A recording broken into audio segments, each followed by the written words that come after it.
नमस्कार दोस्तों, आपका स्वागत है और फिर से पटेल इंजीनियरिंग के ऊपर ये वीडियो लेके आया हूँ। ये बहुत ही डिटेल्ड वीडियो होने वाली है, तो प्लीज वीडियो को अंत तक देखना। इसके ऊपर पहले भी बहुत सारी वीडियोस मैं लेके आ चुका हूँ, बट ये वीडियो खास क्यों है क्योंकि इसके अंदर बहुत ही ज्यादा डिटेल में हम चीरफाड़ करने वाले हैं। हम ये देखने वाले हैं कि सरकार क्या चाहती है, आरबीएनएल और पटेल इंजीनियरिंग के इस एमओयू का क्या मतलब निकाला जाए। क्या ये शेयर वाकई पुराने भाव को छू सकता है? 500 rupees, 900 rupees, can this stock be a multibagger? ये सब जानने के लिए वीडियो को प्लीज अंत तक देखना है और पूरा देखना है, बीच में स्किप बिल्कुल नहीं करना। और चैनल पे नए हैं तो चैनल को सब्सक्राइब कर ले, बेल नोटिफिकेशन ऑन करे ताकि कोई भी कंटेंट आपसे मिस ना हो। स्टॉक्स को कैसे बॉटम पे खरीदना है, कहाँ पे ढूंढना है, एक स्कैनर आपके लिए बनाया है मैंने, तो वो मैं आपको फ्री दे रहा हूँ। इस वीडियो को जाकर देख लें, कैसे मिलेगा आपको सब समझ में आ जाएगा। यहाँ पे एक और रिक्वेस्ट मैं आपसे करना चाहूंगा, इस वीडियो के डिस्क्रिप्शन में आपको एक गूगल फॉर्म मिल रहा है, उस गूगल फॉर्म को भर दीजिए। आप जिस भी स्टेट से हैं, आप कोई स्कैनर फ्री चाहिए, आपको क्लासेस चाहिए, जो भी आप चाहते हैं वो वहां पे इस गूगल फॉर्म को भर दें ताकि हम आप कनेक्टेड रह सकें। कोई भी क्लासेस आपके रीजन में आएंगी, आपकी सिटी में आएंगी, हम आपको जरूर इन्फॉर्म करेंगे। और जैसा रुझान आ रहा है, जैसी हमें लीड्स आ रही हैं, हमें समझ में आ रहा है कि पहली क्लास शायद हम हैदराबाद करने वाले। तो अगर आप हैदराबाद से हैं तो आप हमें आज ही कॉन्टैक्ट कीजिए, अपनी एडवांस सीट बुक करा दीजिए, क्योंकि बहुत ही जल्दी हैदराबाद का वेन्यू हम बुक करने वाले हैं। दिल्ली की मास्टर क्लास का क्या हुआ, वहां लोगों ने क्या किया, इसका वीडियो भी आपके सामने बहुत ही जल्दी आने वाला है, तो स्टे ट्यून। यहाँ पे बात करते हैं इस न्यूज की, जिस न्यूज ने तहलका मचा रखा है। Patel engineering share price jump 6% on signing MOU with RBNL for hydro and other infrastructure project. अभी पिछले एक वीडियो के अंदर में जो मैंने पटेल इंजीनियरिंग के ऊपर बनाई थी, उसको प्लीज आप जाके देखिएगा। इसमें क्या डिस्कशन किया गया था ये देखिए। इसके ऊपर बहुत सारा करंट ऑर्डर बुक कितनी होने वाली है, क्या टारगेट है। ये 13 डेज पहले मैंने वीडियो बनाई थी, 3 हफ्ते पहले वीडियो बनाई, 1 महीने पहले। लगातार इस स्टॉक को मैं स्टडी कर रहा हूँ आपके लिए, लगातार इसके ऊपर बात हो रही है। ये देखिए 2 महीने पहले, लगातार बहुत पुराना स्टॉक है मेरे पास में। ये ऐसा नहीं है बढ़ने घटने के बाद में वीडियोस बनाता हूँ। लोग, बहुत सारे लोग होते हैं, बड़े फ्रस्ट्रेटेड माइंड के लोग होते हैं, आके कमेंट लिखते हैं कि भाई शेयर बढ़ने के बाद वीडियो क्यों बता रहा है। चैनल पे जाके देखो, थोड़ा दिमाग की खुजली करो, देखो ये वीडियो कितने महीने से डाल रहा हूँ। 6-8 महीने से एक स्टॉक को पकड़ के बैठा हूँ, उसके ऊपर वीडियोस आपके लिए डाली जा रही है। किसी भी तरह की बाइंग सेलिंग एडवाइस नहीं है, नहीं है, नहीं है। तो प्लीज अपनी एनालिसिस करने के बाद ही ट्रेड लीजिएगा, और ये वीडियोस देखने का मूड हो तो देख लीजिएगा, है ना। तो सबसे पहले काम करते हैं, सबसे पहले ये समझते हैं कि सरकार का टारगेट है क्या। ये हाइड्रो पावर कहाँ से निकल के आता है? ये हमारा आता है रीन्यूएबल सोर्स ऑफ एनर्जी से, जिसमें हम सनलाइट की बात करें, सोलर की बात कर रहे हैं, हम हाइड्रो की बात करें, जल की बात करें।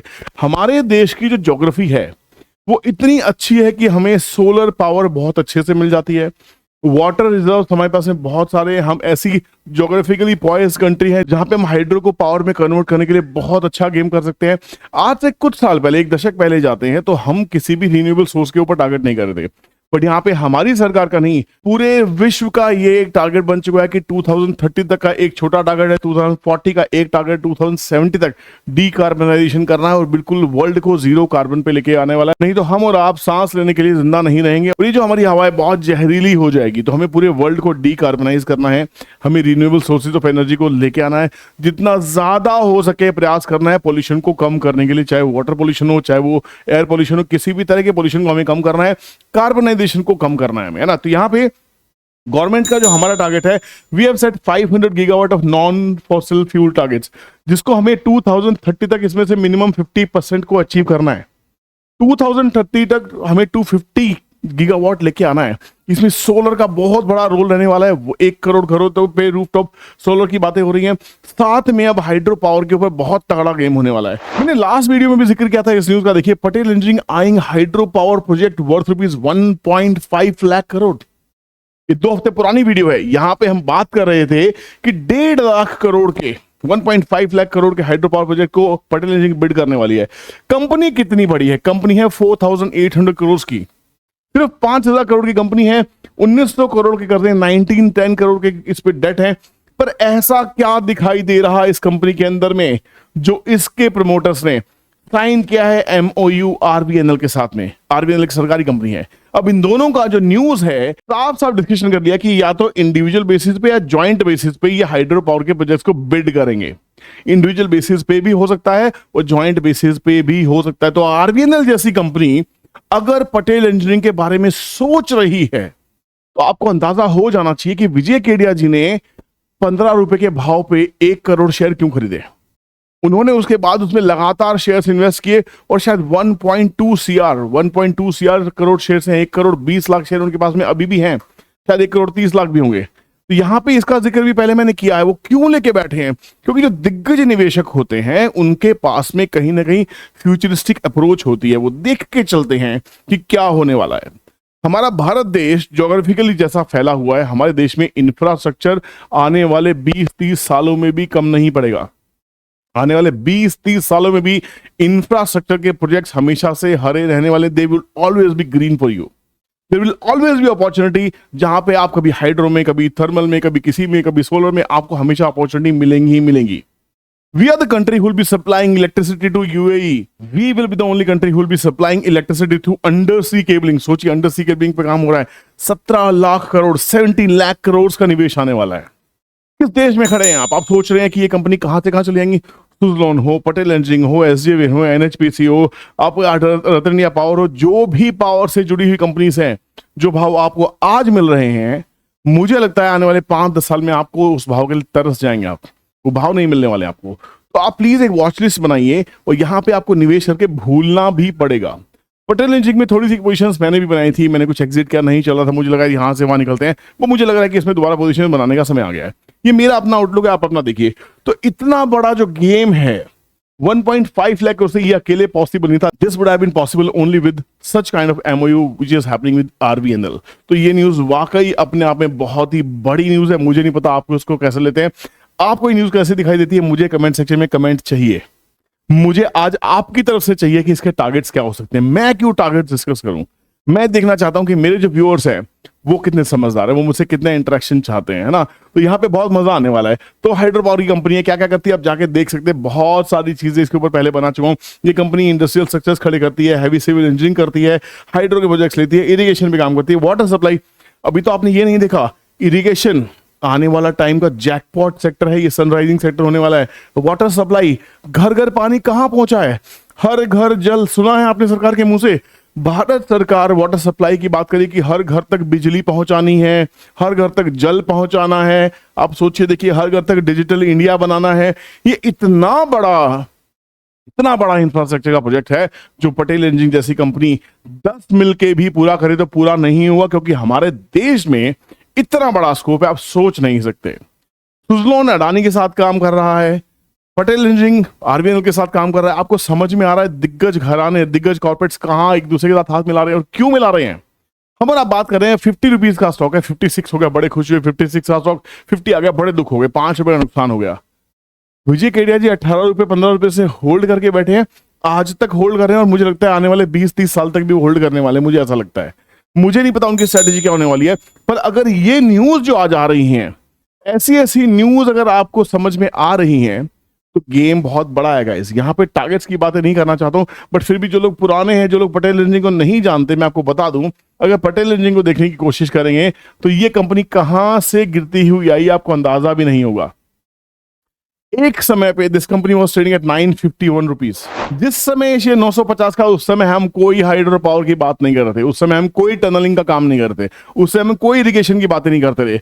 ये समय कब है? ये समय है 2008 का। 2008 के बाद जो स्टॉक क्रैश हुआ, उसके बाद कभी मुड़ के स्टॉक ने देखा नहीं, और आज ये ऐसा आईसीयू में पड़ा हुआ है कि आज आप इस पर डाउट कर रहे हैं। 950 का स्टॉक 50 रुपीज के ऊपर में अगर 50% रिट्रेसमेंट भी हुआ तो पहला टारगेट ही इसका 250-300 रुपए बन जाता है। पहला टारगेट, मैं टारगेट नहीं दे रहा हूं, आपको समझाने की कोशिश कर रहा हूं कि अगर मैं पूरे ऊपर से लेके नीचे तक लेके आऊं तो यहाँ पे छोटी छोटी रिट्रेसमेंट होती हुई चलेंगी, और छोटी छोटी रिट्रेसमेंट आपको ये समझाएंगी कि बाजार में हो क्या रहा है। अब देखिए, स्टॉक अप ट्रेंड में ऑलरेडी आ चुका है। अप ट्रेंड में कहां से आया? यहां से, इस प्राइस से। कहां से? 15 रुपए से, 20 रुपए से। तो 20 रुपीज इंटू 4 मेक्स 80 का हाई लगाया था, वहां से गिर के आया। 20 इंटू 5 मेक्स 100, तो 100 के लिए तो चलेगा। 50 से 100 पैसा डबल होने वाला है। अब आप बोलोगे यार टिप दे रही, भाई कोई टिप नहीं है, ये मेरा अपना एनालिसिस है, मुझे लगता है, मैंने देखा ये सब चीजें होती रही है। यहां पे मंथली चार्ट के ऊपर में अभी भी स्टॉक डाउन ट्रेंड में दिखाई दे रहा है। असली ब्रेकआउट 64 के बाद ही होगा, उसके बाद इसे मोमेंटम आना स्टार्ट होगा। डेली चार्ट के ऊपर में इस न्यूज के बेसिस पे यहां पे थोड़ी सी हलचल होती हुई दिखाई दी है, और ये जो ट्रेंड चल रहा था, जो डाउन ट्रेंड यहां से यहां तक चल रहा था, यहां से एक ब्रेकआउट होता हुआ दिखाई दे रहा है। अगर हम इसको एनालिसिस करने के लिए हमारे ट्रेंड ट्रेडिंग कैलकुलेटर के पास चल पड़ते हैं तो देखते हैं वो क्या कहता है। तो ट्रेंड ट्रेडिंग कैलकुलेटर हम डालते हैं पटेल इंजीनियरिंग। ये सिर्फ स्विंग की बातें करेगा, आपको लॉन्ग टर्म की बातें नहीं करेगा, ध्यान रखना, ठीक है ना। तो यहाँ पे पटेल डाल लेते हैं, और पटेल पटेल पटेल पटेल यहाँ पे पटेल एनर्जी को सिलेक्ट करते हैं, हिट गो करते हैं। यहाँ पे देखिए, यहाँ पे सीधी सी बात गेम क्या है, ये 56 के ऊपर ब्रेकआउट किया है, 64 का हर्डल है, चार्ट पे भी दिखाई दे रहा है, यहाँ पे भी दिखाई दे रहा है।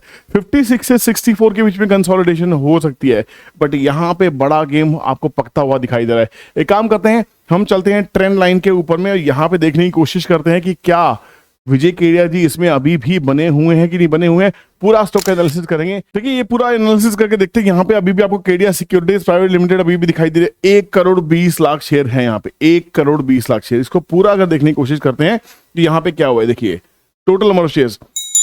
विजय केडिया जी मार्च 2023 में 1 करोड़ शेयर उठाए थे, उसके बाद में 30 लाख और ऐड किए, उसमें से 10 लाख शेयर्स को सेल आउट किया है। He is still holding 1 crore 20 lakh shares, Kedia securities private limited. June 2024 का लेटेस्ट डेटा है, अभी भी वो होल्ड कर रहे हैं। इसके बारे में और एग्जैक्टली क्या हो रहा है वो देखने की कोशिश करते हैं कि यहाँ डालते हैं पटेल। देखिए, एक और इंटरेस्टिंग फैक्ट है इसके बारे में, 7 mutual funds bought and 0 mutual fund sold Patel Energy in the month of July 2024 for a net change of 4,10,000 shares. उससे पहले मतलब किसके पास में क्या क्या आप यहाँ पे आके देख सकते हैं। जेएम वैल्यू फंड के पास में 1% इक्विटी है, जेएम फ्लेक्सी कैप के पास में इक्विटी है, मोतीलाल ओसवाल ने इसमें पोजीशन बना रखी है, जेएम मिड कैप ने पोजीशन बना रखी है, जेएम ने पोजीशन बना रखी है, बंधन ग्रो, जेएम क्वांस, श्रीराम, बहुत सारे म्यूचुअल फंड्स ने इसमें पोजीशन बना रखी है। तो कहीं ना कहीं ये जो इन्वेस्टर्स हैं इनको हमसे और आपसे ज्यादा थोड़ी तो समझ होगी। तो प्लीज वॉच लिस्ट में आज ही पटेल एनर्जी को डालिए और मुझे बताइए कि आपको इसके बारे में क्या लगता है। वीडियो अच्छा लगा हो, इंफॉर्मेटिव लगा हो तो प्लीज आपसे रिक्वेस्ट है, एक तकलीफ भी है, एक शिकायत भी है कि आप वीडियो पूरा देखते हैं, वीडियो में कमेंट नहीं करते। कितने लोग हैं, 20,000 30,000 व्यूज आ रहे हैं एक वीडियो के ऊपर में, 50,000 भी चली आती व्यूज, पर कमेंट 50,000 नहीं है। क्या हर आदमी एक कमेंट डाल के नहीं जा सकता? प्लीज आपके फीडबैक्स बहुत इंपॉर्टेंट है, हमें मोटिवेट करते हैं, समझ में आता है कि आप इंटरेक्शन कर रहे हैं। वीडियो पसंद आया तो प्लीज लाइक कीजिए, शेयर कीजिएगा दोस्तों के साथ में, और चैनल को अभी तक सब्सक्राइब नहीं किया तो सब्सक्राइब कर लीजिए। और डेटा लेने के लिए जो आपको स्कैनर, मैं आपको बता, स्कैनर लेने के लिए प्लीज इस गूगल शीट को भरिए, क्योंकि इतने सारे व्हाट्सएप मैसेज आ गए, हैंडलिंग बहुत मुश्किल हो गई है। गूगल फॉर्म भरिए, उस पर हम उस डेटा के ऊपर आपसे डिस्कशन करेंगे और आने वाले टाइम में आपके साथ बहुत सारी चीजें शेयर की जाएंगी। Thank you so much for watching this video. Take care, bye bye, Jai Hind.